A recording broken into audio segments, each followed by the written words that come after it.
কি বলতো কি বলতো তোতলা উচ্চারণ একদম ঠিক ছিল না different parts of A plant হ্যাঁ তো বলতো যে রুট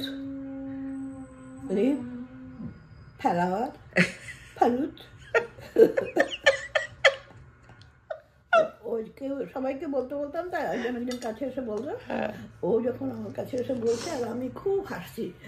জোরে জোরে সেই সময় ঠিক সেই সময় প্রিন্সিপালের দিক দিয়ে যাচ্ছে আমাকে এরকম হাসতে তারপরে অবশ্য খুশি হয়েছে বলছে কি হ্যাঁ খুশি থাকা উচিত তোমরা খুশি থাকলেই তো বাচ্চারাও খুশি থাকবে অন্য টিচারদেরকে বলছে দেখেছো কিরকম মিসেস গুপ্তা কত খুশি থাকে ক্লাসে বাচ্চাদেরকে নিয়ে আচ্ছা দাদাকে বলে দাও কি বলবো ভালো আছো রাস্তাঘাট সাবধানে চলবি দাদা রাস্তাঘাট সাবধানে চলবি ওকে বাই